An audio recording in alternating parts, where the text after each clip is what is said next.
Small or large, the roofs of all the temples rise majestically from the lowest over the Ardha Mandapa, entrance porch, to the tallest over the Sanctum Sanctorum. All the temples have rooms inside that are interconnected and located either in the east or west segment.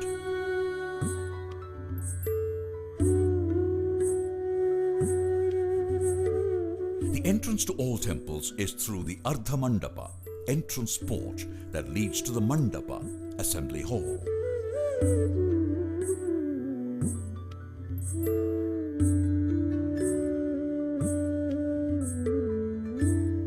Then comes the Antarala, vestibule, that is the threshold to the Garbhagriha, the Sanctum Sanctorum.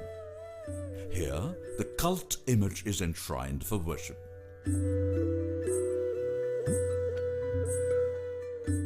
Depending upon the size, the temple may also have a Mahamandapa, principal assembly hall, and an inner ambulatory around the sanctum. Temples with inner ambulatory have balconied windows, possibly to provide a sense of space and light.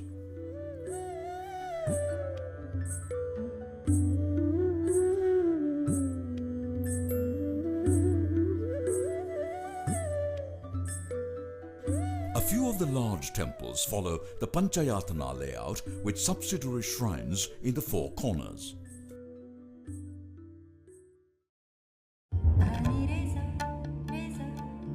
The Khajuraho chronology.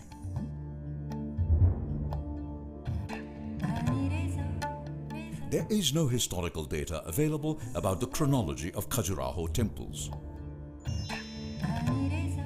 Experts, however, have drawn up estimates using dating techniques with reference to the architecture and sculptures of the temples.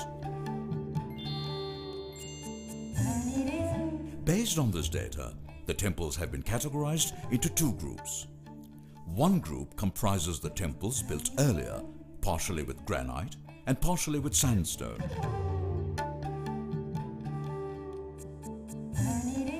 These temples include Chausat Yogini Temple, Brahma Temple, Varaha Temple,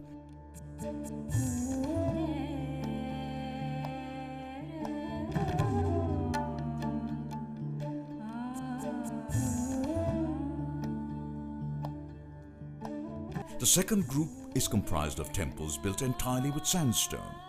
The chronology of the second group begins with Lakshmana Temple, closely followed by Parshvanath Temple and the Vishwanath Temple.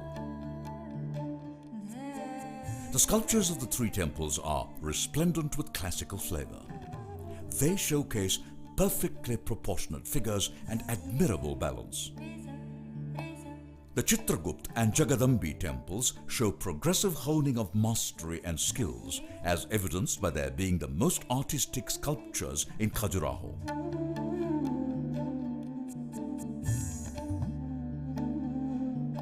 However, art, architecture and sculpture attained its zenith with the Kandariya Mahadev temple, the most evolved of all the Khajuraho temples.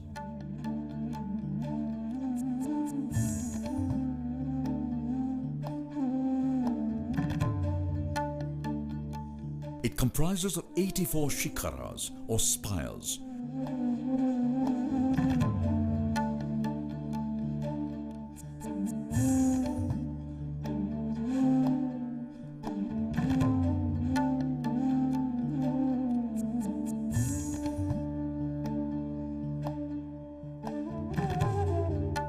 The main spire being 116 feet from ground level.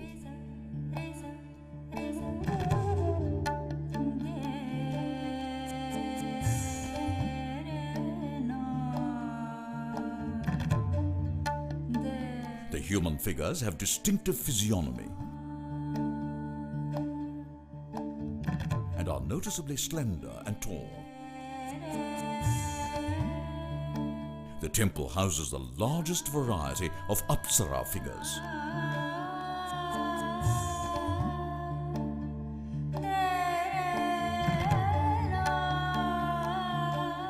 However, the sculptural tradition is only maintained through the Vamana,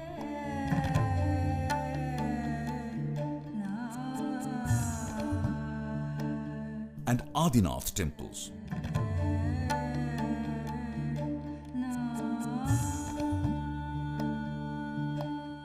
The Apsaras or nymphs here sport the most difficult of poses. It is in the sculptures of the Javari temple that the first signs of decline are noticeable.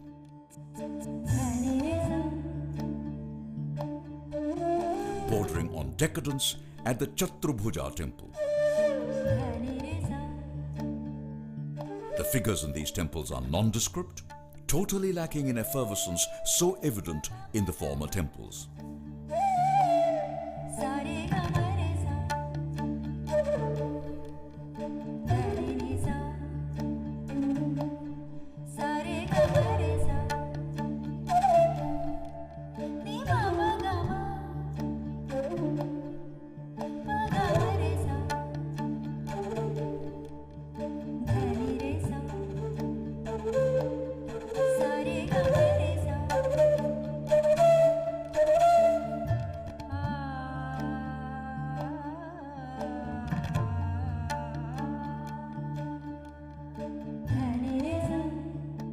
The last in line is the Duladiyo temple.